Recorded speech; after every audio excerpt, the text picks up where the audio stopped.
अगला, महाभारत युद्ध में होने वाले हिंसा के पार्षद और वीर तथा कायरों को प्राप्त होने वाले लोगों का वर्णन के बारे में बताऊंगा। आप इसको ध्यानपूर्वक सुनिए।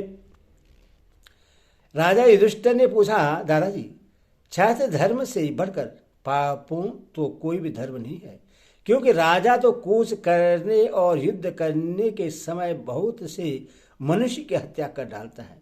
सो कृपा करके यह बतलाइए कि ऐसा कौन कर्म है जिसके द्वारा उससे पूर्ण लोगों की प्राप्ति हो सकती है। भीष्म जी ने कहा, राजन, पापियों को दंड और सत्पुरुषों का आश्रय देने से तथा यज्ञानुष्ठान और दान करने से राजा लोग सब प्रकार के दोषों से छूटकर शुद्ध हो जाते हैं। यह ठीक है कि विजय प्राप्ति की लालसा से पहले तो राजा लोग जीवों को कष्ट ही पहुंचाते हैं, किंतु विजय प्राप्त कर लेने पर फिर वे ही प्रजा की उन्नति भी तो करते हैं। वे दान यज्ञ और तप के प्रभाव से अपने सारे पाप नष्ट कर डालते हैं, फिर तो उनके पुण्य की ही वृद्धि होती है। जिस प्रकार खेती निराने वाला पुरुष खेत की सफाई करने के लिए घास फूस को उखाड़ डालता है, किंतु इससे उस खेती का कुछ भी नहीं बिगड़ता, उसी प्रकार जो शस्त्र चलाकर तरह तरह से सेना को संतप्त कर रहा है, उस राजा के इस कर्म का यही पूरा प्रायश्चित है कि फिर युद्ध से बचे हुए लोगों की उन्नति होने लगती है। जो राजा प्रजा को धनक्ष्य, प्राणनाश और दुखों से बचाता है तथा लुटेरों से उसके प्राणों की रक्षा करता है, वह धनदायक और सुप्रद माना जाता है। जो निर्भय होकर शत्रुओं पर बाण वर्षा करता है, उससे बढ़कर देवता लोग संसार में और किसी को नहीं समझते।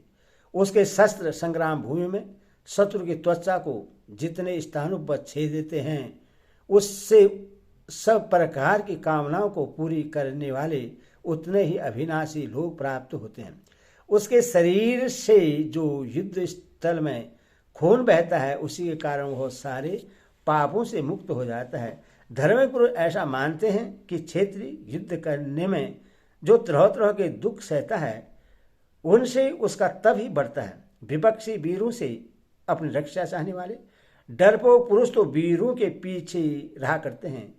जो उनकी रक्षा करते हैं वही पुण्य के भागी होते हैं। वीर पुरुष शत्रु का सामना करता है, इसीलिए वह स्वर्ग के रास्ते पर बढ़ने लगता है, तथा कायर अपने साथियों को संकट में डालकर मैदान छोड़कर भाग जाता है। जो क्षेत्रीय ऐसा कुशित आचरण करे, उससे लाठी और ठेलों से मार डाले अथवा मुर्दे की तरह आग में जला दे तथा पशु की तरह पीट पीट कर मार डाले। राजन, क्षेत्रीय का घर के भीतर मरना अच्छा नहीं समझा जाता है। जिन्हें सुतत्व का अभिमान होना चाहिए,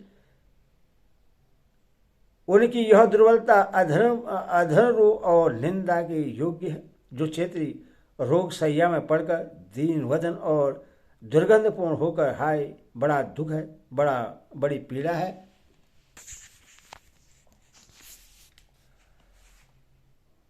है, मैं बड़ा पापी हूं, इस प्रकार बड़बड़ाता है,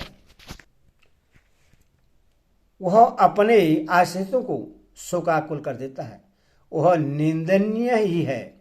सच्चा क्षेत्रीय कुमार तो अपने जाति भाइयों के साथ शत्रुओं का सहार करते हुए उनके पहने शस्त्रों से छिन्न होकर ही मरना चाहता है। वह कभी युद्ध में पीठ नहीं दिखाता और अपने प्राणों की परवाह न करके पूरी शक्ति से शत्रुओं का सामना करता है। इससे उससे इंद्रलोक की प्राप्ति होती है। ऐसा शूरवीर यदि दीनता को पास नहीं फटकने देता तो शत्रुओं से घिरकर कभी भी मारा जाए अक्षय लोगों को ही प्राप्त करता है। राधा युधिष्ठिर ने पूछा, पितामह, जो शूरवीर युद्ध में पीठ नहीं दिखाते और रणांगण में ही अपने प्राण त्यागते हैं, उन्हें किन लोगों की प्राप्ति होती है, यह बताने की कृपा करें। भीष्म जी कहते हैं,